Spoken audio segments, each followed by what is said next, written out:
What's going on, guys? It's your boy Kev here, back with another video. Tonight we're going over some MMA stuff, guys. Unfortunately, Matt is a little under the weather right now and can't be with us to do this, so it is going to be me riding solo dolo. I think this is the second time ever I've been solo on an MMA vid, so I think I'll survive. But you know, it's tough not having Matt's DFS insight and leverage, but he is still answering questions and doing as much as he can on Patreon. So if you do miss Matt, definitely sign up for Patreon and you will get that content. But yeah, it is me, guys. It's just little old me tonight, so I'm going to try to do the best I can without Matt. You guys know I feel pretty confident in saying I smoke the MMA side of things. I'm pretty good at that. Matt's definitely better at the DFS side of things, so I usually lean on him, but I'll do the best I can with the information provided. But yeah, let's get right into the video, guys, because this one's going to be a little shorter and sweet without me and Matt, you know, back and forth color commentary. But I'll be able to, you know, touch on a couple stuff. And, you know, I want to kick something out for you guys. So, yeah, let's go over our success from last week. I'm not going to touch on it too much. We've been just, you know, at daily grind. It's been kind of a shit show. Last week I had basically power, no power for basically the entire week due to a storm. And now Matt with his medical issues. And it's just, it's been kind of a shit show. But we ended up doing a quick impromptu video last week for 267, and we actually did really well. I cashed in all my contests. We did pretty well. We had some success from our Patreons, and I was surprised at how well we did with the littlest of information provided for us. So yeah, we did pretty well. But anyway, this next slate is going to be wild for sure. It's my favorite fight card of the year by far, and it's going to be very GPP volatile and which aka GPP heavy in terms of potential, because I think if you take this down, you're probably going to be on an island with one or two people, maybe another, you know, a couple more, but it definitely is not going to be one of those slates where I think you're going to see 20 people tie at the top. There are 8 fights on this slate with at least a minus 150 finish chance, which bodes well in terms of that volatility, because it's going to be tough for even the sharks and, you know, the pretty savvy people to know who to pick here. So I definitely think there's a lot of leverage here, and it's going to be very tough to hit that optimal, I'll tell you right now, which is good. That's good, because if you win $1 million, you want to, or $100,000, whatever you win, you want to win that much. You know what I mean? You don't want to split it 20 ways. So let's get into the fights here. First fight off the rip, we have CJ Vergara versus Ode Osborne. First fight is going to be green both sides. I will probably love list it here. And also, guys, I'll tell you right now, as you see, you got my notes here. I got the notes. I got the leverage sheet here. This is usually the notes the Patreons get. So Matt not being here, you get a little bit of premium content here. So, but just going through these fights, I just talked about Osborne, how I love him. I've taken him in all of his UFC fights. He's a glass cannon. He's 2-2 in the UFC, counting the Contender Series as well. And he's been finished twice, and he's gotten the finish in his wins twice. So he's definitely the definition of a glass cannon. He has a pretty dynamic and diverse toolbox, which is why he is a good finisher. I like his pace too, especially at 125. Usually, you know, I don't want to say I tend to avoid 25 pounders, but they better have a damn good pace, because the finishing rate at 125 we know is lesser than bigger weight classes. You know, the bigger you get, the harder you fall, and that is definitely true for MMA. I like his pace, though. I like his pace for 125 pounder, and I like his finish rate at this not so finish rich weight class. So CJ Vergara makes his way to the UFC also, by the way, of the Dana White's Contender Series. He's coming off a brutal knockout over Bruno Mosquito there. Haven't seen much of this kid as we have Osborne, but from what I've seen, you know, we've learned the kid has hands. The only area in question is, you know, the ground game, but I like what I've seen. So it's going to be a love lister for both, just because I like what I've seen from Vergara. I love what I've seen from Osborne, but Osborne can be finished, so I like Vergara as well. Moving on, we got Melsic Dasarian versus Bruno Souza. I was excited for Melsic in his UFC debut in July, and he lived up to the hype. He's a very elite kickboxer coming over from K1. Everyone knows K1 is an absolutely elite kickboxing organization. I think both guys will be green here, just because, honestly, Melsic, he's got a high pace to him.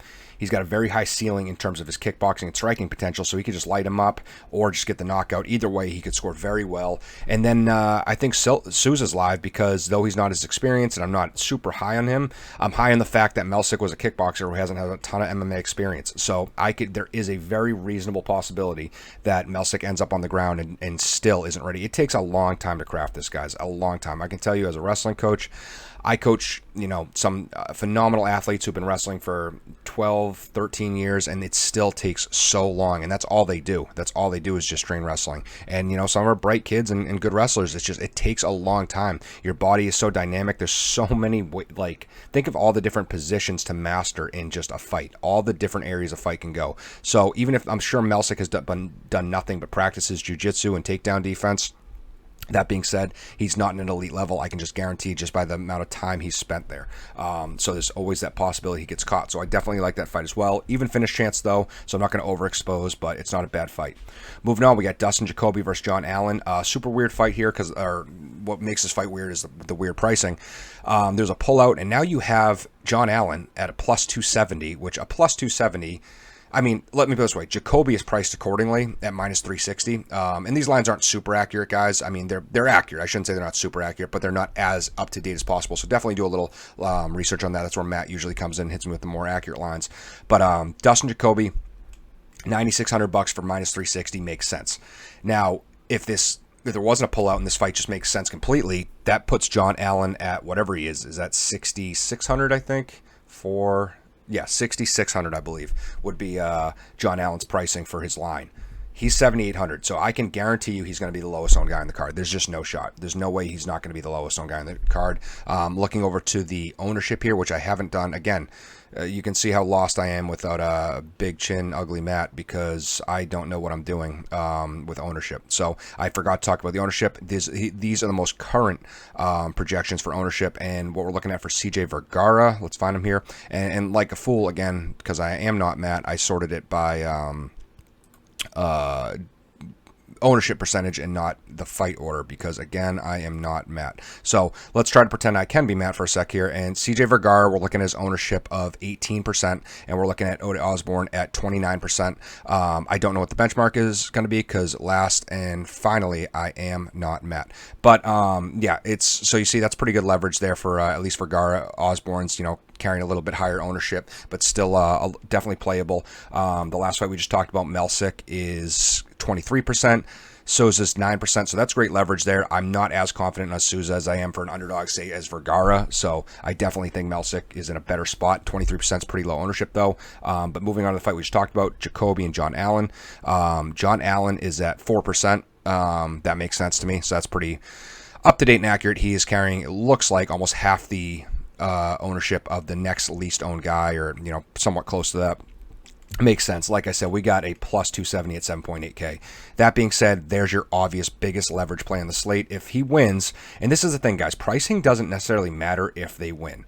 If they win, and if you think some punts can win, like the optimal could be, him, and then maybe Thug Rose scores off the charts up here at 8K or 8,200, and then Usman does really well, but because of his pricing, and he scores 105, he doesn't make it in or something like that, So you never know. You never know. I definitely think some darts are worth it. We've seen a lot weirder things happen. So, because all you really need is John Allen to win. And now you have a lot of leverage. I mean, if he wins a crappy 50-point decision, you're still shit out of luck, because 7,800 is not 6,600, but... I don't know. Something to think about. We always like it's good leverage here because we want to win big, and this is how we've had I think it was Kobe's last fight was the fight where we had one of our Patreons win 50 grand. So that's how you do it. You take big leverage plays. But yeah, moving on, we got Gian Valente versus Chris Barnett. This is a tough one here. It's a heavyweight fight. It's one that I should like more, being a heavyweight fight. It is a minus 150 finish chance. I'll tell you this. I like Gian Valente at 7,900 for being a minus 125 favorite. Last I checked, he is a favorite at 7,900. That's great. Love that. That's good value all day. That being said, Gian Valente kind of sucks. Don't think he's a great fighter. He's an accomplished football player, accomplished wrestler, good athlete. He always seems to just underwhelm me. Chris Barnett is your typical old school fat guy heavyweight. He doesn't look like he's in great shape, but hits like a truck. Probably the guy you pick a fight with at the bar and regret it the next morning. He doesn't look like much, but he absolutely cracks. Gian Valente has a somewhat suspect chin, so... it's definitely live. It's double green, especially at the pricing. I don't know if I'm going to go love list on it from, and love lists always change depending on, certain factors, and, things are constantly changing, especially up until the moment of lock. But I right now, I just think it's a green fight, not double love lister. But I see potential here. Like I said, Gian Valente is very value. He could absolutely, I don't think Chris Barnett's a great fighter, so I could see Gian Valente taking him down, running a little bit of a clinic, being a better, more dynamic fighter, well-versed. But Chris Barnett could also catch him, so that's a live fight. I like that one. Moving on, we have Ian Gary versus Jordan Williams. And well, yeah, what was the ownership of that one? John Valente is 21%. Chris Barnett is 12%. So yeah, people are really hammering the favorite at the cheaper price tag, which makes sense to me. We always talk about that. Ian Gary versus Jordan Williams. Let's look at the ownership before I forget like a fool. Ian Gary is at 28%. Jordan Williams at 8%. I guess that kind of makes sense to me. Ian Gary is the heaviest favorite on the card here. Most expensive fighter on the card before the Jacoby price. That's when I wrote that. But he's still second most expensive. You guys know how much I love that. You know, I love paying up like crazy in a huge line for someone making his UFC debut. It's the worst thing in the world. It's terrifying. You're asking for me basically to bet my entire night, because there's no way, I don't see, unless he's like 90% owned, that you pay up for a guy $9,500 and he gets the floor mopped with him and you do okay for the rest of the night. There's no shot. There's no way you pay $9,500 for someone and he loses and the rest of your thing is fine. Unless 5 underdogs win. You're going to be looking really, really tough after a $9,500 salary. So I don't like that. I don't like the fact he's carrying a lot of ownership too, relatively to that. But he's been perfect in his professional MMA career. He's not beaten anybody notable, but I see why. I mean, he's a good finisher. He's if he wasn't that price, I like him. It's just the $9,500. I'm not going to fade him. That would be stupid. I think he's definitely still live. That being said, I just hate his price tag. And I think Jordan Williams is like, Jordan Williams kind of glass cannon. He's got that potential. I think both of these guys have good power, and this fight should stay standing. It's a minus 350 finish chance because of that. You can safely assume a knockout in this fight, I think, on one side or the other. So I do think it'll be pretty damn hard in the slate for Gary to clear. You got to think, guys. All right, Gary gets a first-round knockout in, 4 minutes. Yeah, he could do it. Absolutely first round knockout puts you in the realm of you should make optimal, but it's a 14 fight slate. We saw, I think it was 2 slates ago that me and Matt broke down. There was it was crazy the amount of people that weren't making in. There was like 2 or 3 fighters that cleared 100 that didn't make it in at reasonable price tags. We're talking 8,900. Like there was someone at 105 points, I think that was $8,900 that didn't make it in. So that should tell you how important pricing is for this. That being said, I think both are going to be live, but you really want Gary to do something special, like a quick finish bonus within that first minute, or drag him into deep waters, beat the shit out of him, then a late finish. But yeah, other than that, I do think both sides are a little bit live. Even Jordan Williams, yes, at 6,700. Moving on, we got Edmond Shibazian versus Nasruddin Imavov. Edmond is the overhyped disappointment. Shibazian, that's who he is. He was this super highly coveted. This guy's the next coming of Christ, and he's one of Ronda Rousey's and her coach's prodigies, and he's returning after back-to-back losses. He really has not looked great lately. I will say I do still think the kid's a stud. Just think he needs to work on his wrestling, and then he ran into 2 absolute buzzsaws, and he did. 2 absolute buzzsaws in Brunson and Hermansson. You can't tell me those guys aren't killers. The one thing I've learned about Edmond is, like I said, that his wrestling does suck, but he's still super talented everywhere else. I just think he can't get put to the ground. And Imavov has some solid wrestling, but let's be real, he's not on the same plane as a Derek Brunson. And Hermansson isn't the best wrestler, but his jiu-jitsu and grappling is very good. So I'll put him in that grappling category as well. So I don't think Edmond's got quite as tough a matchup here. He's actually pretty value at a near even line and $7,700. I like that. And I think Imavov's good, but I don't think Imavov is anything like Brunson or Hermansson. I think it's live both sides. I think we're just going to go double green here. Definitely more leaning to Edmond for his value. I think this is one of those ones, like I feel it in my gut a little bit, and I don't want to steer you guys wrong. I almost hate to say this because now everyone's going to lock it in and shit on me when I get it wrong, but there's always a couple fights I shouldn't say every single slate, but every once in a while that like it just doesn't sit right with me, and I'm like, like that doesn't look right. Like Edmond should probably be the favorite here still. Like that's just my guttural reaction, and that's why I'm a little bit high on Edmond. Don't take me behind the barn and shoot me if it doesn't happen, but I do like Edmond in this fight a little bit more. Moving on, and what's the ownership there? Because I'm dumb for the 20th time. Edmond is at 20%. Nasruddin is at 15%. Okay, so it is making sense. You're seeing people load the underdog more here with Edmond, so people are a little higher on Edmond. That's still good value. We know the kid has a pace. We know he can finish. So, and at 7,700.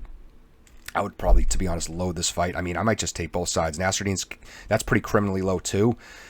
I'd probably just hammer both sides of this. This is a really good fight to stack. No, obviously not stack, but I mean like take both sides of. So yeah, I definitely like that. Moving on, we got Phil Hawes versus Chris Curtis.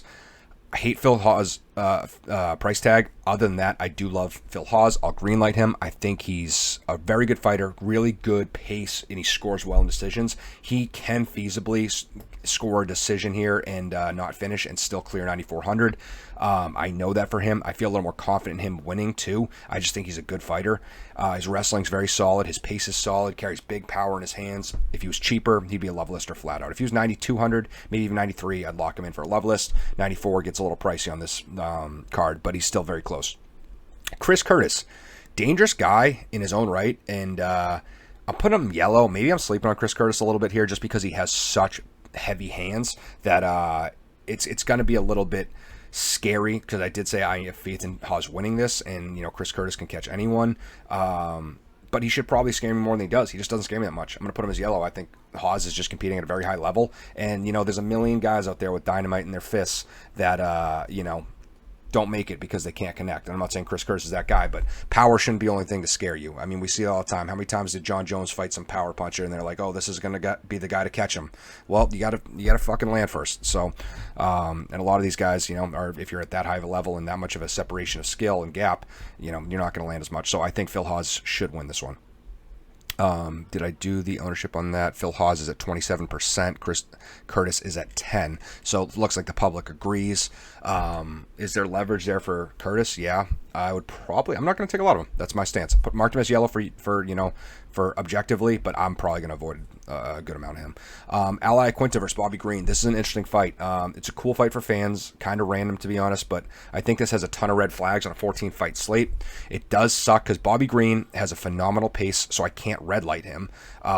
It's a plus 225 finish chance for two guys, which is fucking unheard of. That being said, literally all 10 of Bobby's last fights, win or lose, have gone to a decision. That terrifies me on the slate, like we talked about. And he has a good pace, so I can't red light him. And my gut reaction is Aquinto, like, maybe it's just because when he fought Khabib that he's at a higher level than he is, but he really isn't. He hasn't fought in 2 years. He hasn't won a fight in 3 years because I think he had 2 losses, you know, during that time to Cerrone and Hooker. It's not that I think he can't win. I think he can win. Aquinto has shown me, you know, spurts of greatness. He has moments where he looks really good, but I might have to red light him because even at Aquinto's pace, even at $7,600, it's not great. I think he's going to have to knock Bobby out to clear 7,600, and I don't think he's going to knock Bobby out. So I'll go yellow on Bobby Green, and then I'm going to red light Ally Aquinto. I just can't bring myself to do anything more with that for good reason. And we're looking at a pretty near even ownership, it looks like, where 16.5% for Bobby Green and then 14% for Ally Aquinto.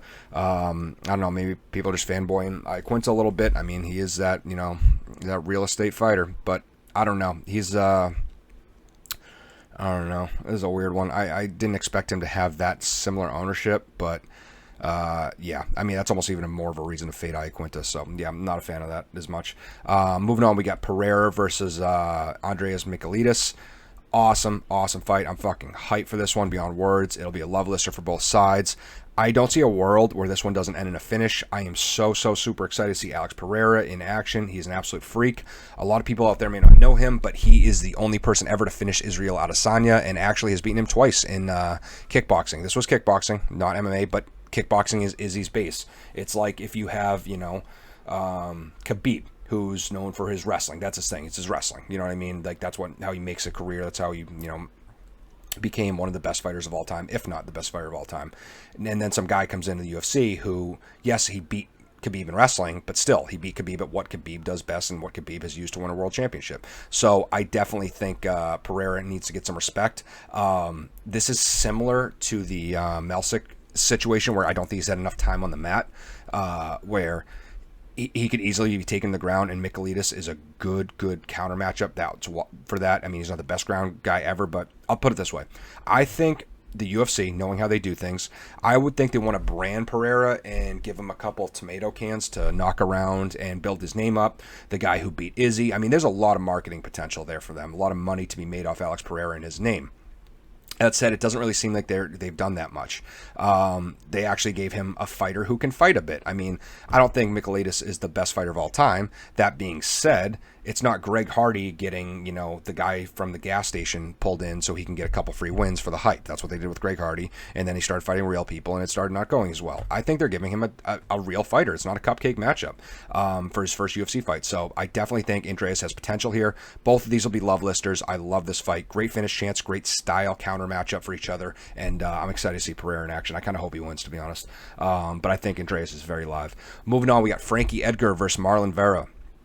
And did I skip the ownership? You bet your ass I did, because I do every single time. You guys got to understand something. I've done about 100 MMA videos, at least with Matt, and I am conditioned to not say anything about ownership. So this is definitely something I need to get better at. Alex Pereira at 25%. Andres Michailidis is at 7%. There's your leverage right there. I think that's a good leverage play. I really do. Like I said, I don't think he's the best fighter in the world, but he could have a huge distinct advantage in a very important area of fighting, and that is the ground. So I definitely don't hate him there.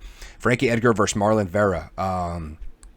Frankie Edgar, before I forget, 12%, Marlon Vera 13%. So this is a very, very, very low owned fight. That might change my tune a little bit. I'm not a huge fan of this fight. Frankie Edgar tends to hang around.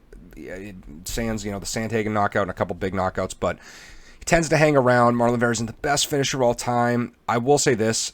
I was the one who took Frankie Edgar against Pedro Munoz, and I'll give myself a little pat on the back for that, because he did phenomenal in that fight, and I think Frankie is a little live here still. I think he should be green just because I think he can win this fight. He's still ranked 8th in the world for good reason, and Vera's ranked 13th. And I know rankings don't mean anything, but they do it for a reason, and I think Frankie Edgar is still that dude. He still has that potential. He's a little bit of a journeyman now. But if you're beating Pedro Munoz in a 5-round fight, I absolutely think you can beat Marlon Vera. I think both are very good, but I think you can beat Marlon Vera. And I'll tell you right now, Pedro Munoz is ranked ahead of Marlon Vera, I believe. So I definitely think Frankie Edgar has a fighting chance in this. Marlon Vera is great. He's just one of those guys, like with his pace and his finish ability, it's 50-50. He could clear, he could not clear. You're really taking a coin flip on him, and you don't know which Frankie Edgar you're going to get. Maybe Frankie has a little more suspect chin now, but historically he is durable. He's always in condition, and now fighting at bantamweight, he seems like he's, kind of got a resurgence here. So, I don't know. Something to think about. It's a weird fight. Public thinks it's a weird fight at a combined 25%. That's got to be the lowest combined ownership, right? Yeah, I think so. Off the top of my head, and from what I'm seeing here, I think that's the lowest combined ownership. So yeah, that would be a good fight to target both sides of if you want to get real weird. But moving on, I'm not going to talk about it too much more. Shane Burgos versus Billy Cortio. Before I forget again, Billy Cortio's at 28%. Shane Burgos is at 32%. So this is a fat owned fight. That's a lot of ownership in this fight.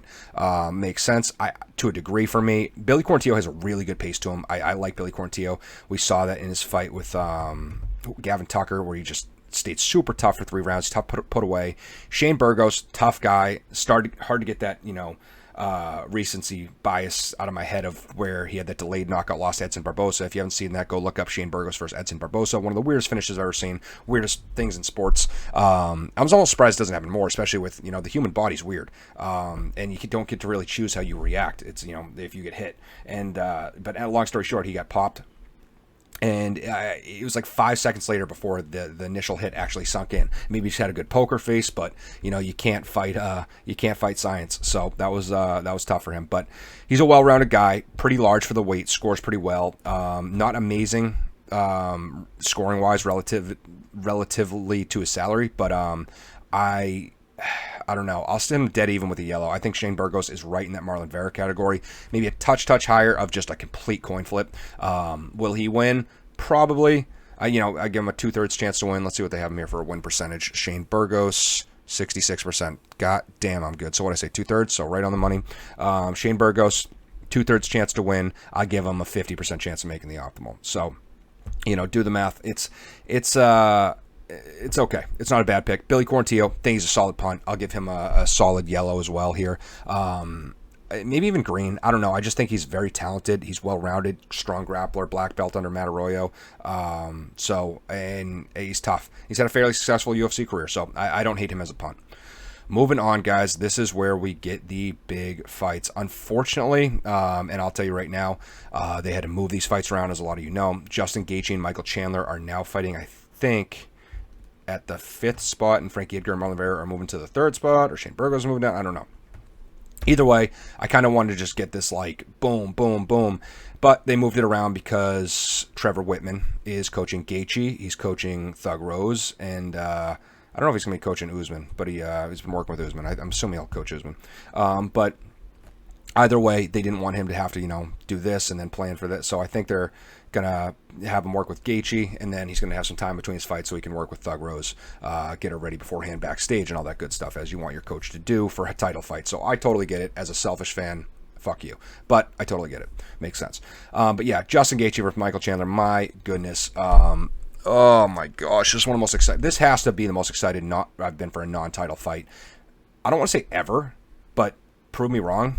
Maybe there's some other ones. I mean, also, you guys don't know me personally, like my favorite fights of all time, but maybe there's some bangers I'm forgetting about that. But like, I also like some weird fights. I'm a wrestler and wrestling coach, so sometimes those are the fights I gravitate towards. But that being said, I can't think on matchup or a better matchup on paper than these two. I mean, these are both just absolute savages. They have dynamite in their hands. They're both D1 All-American wrestlers, which is tough. You don't see a lot of D1 All-American wrestlers fighting off against each other.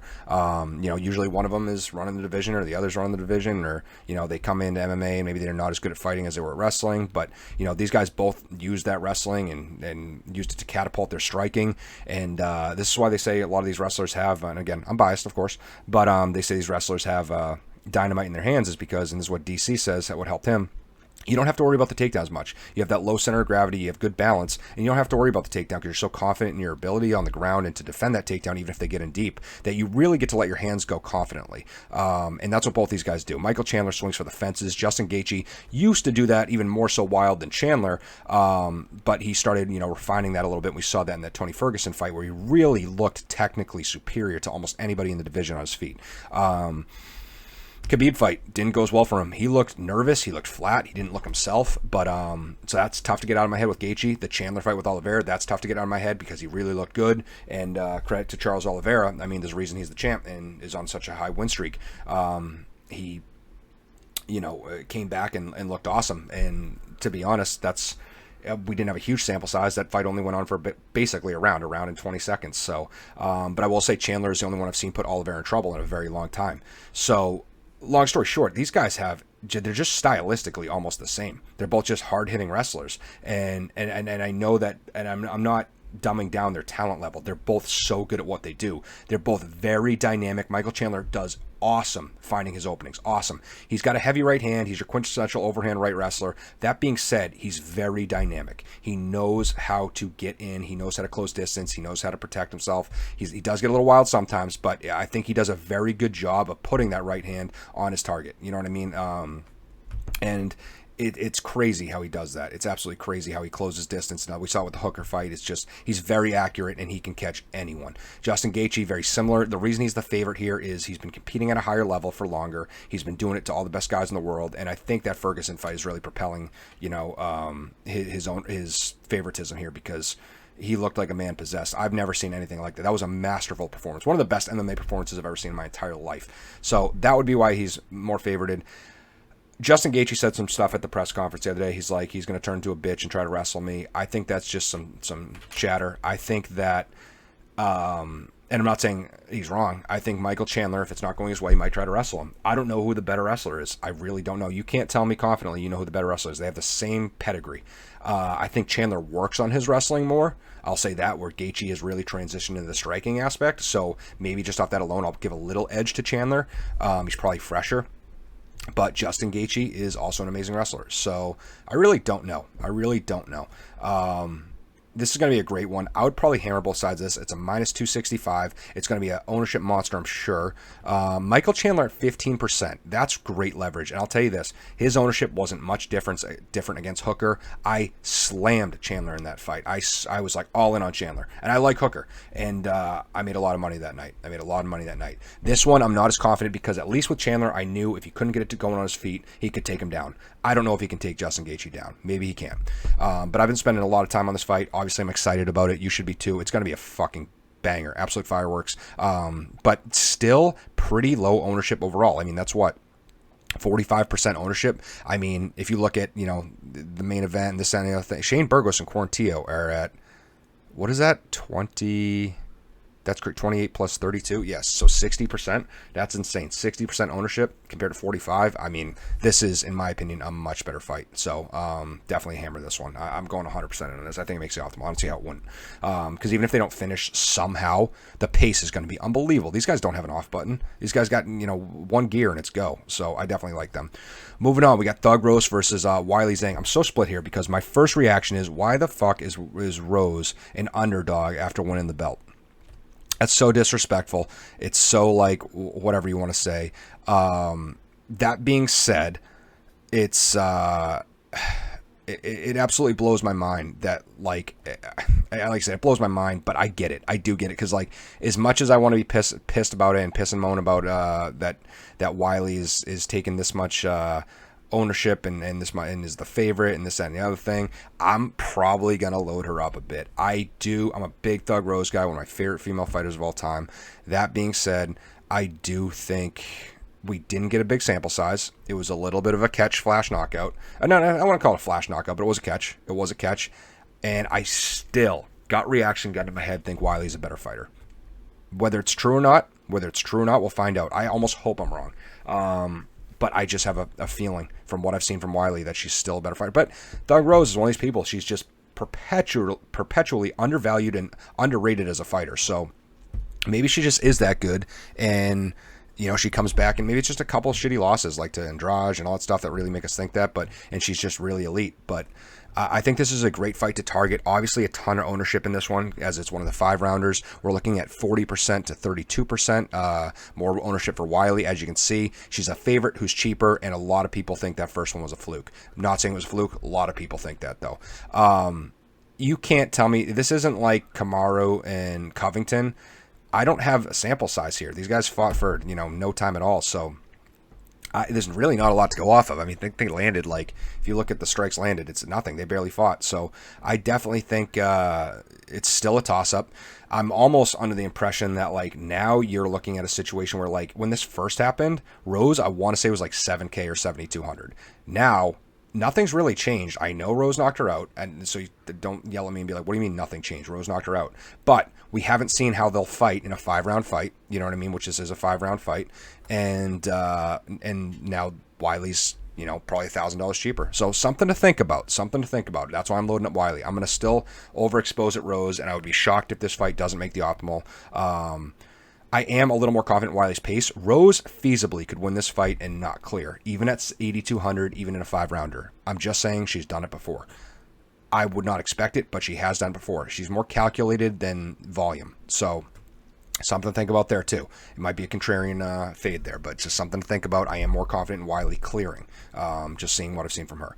Moving on, the main event, one of my, I'm so excited about this, guys, from a fan perspective. Possibly my favorite fight of all time was Usman Covington 1. Two of my favorite fighters. This is probably two of my top 5 favorite fighters. Maybe even 2. Like, this might be... time to piss some people off. And I got to think about this. But this might be the number 1 and 2 fighter in the world right now. Yeah. No, that's... Yeah, I'm standing by it. Yep. I can't think of anybody who I think is who's better than them right now. No, yeah, that's it. No, I think this is the 1 and 2 fighter in the world right now because I think Usman is the pound for pound best fighter in the world right now, and Covington is right there. He's right there with him. He's the only guy who can give him sauce. And Usman put it actually beautifully at the press conference yesterday. He was like, listen, he said something like the guy's very talented. He respects his talent. He doesn't like him as a person, but he said something along the lines of like, you were just born in the wrong era or something like, and I couldn't agree more. There's a lot of fighters like that where like, if Max Holloway, and Volkanovski were not in the same era, like one of them could have just wiped the floor with everyone for a long time. I think this is one of those situations where Covington could just be crushing everything if Usman didn't exist, and maybe vice versa, because Covington could win this.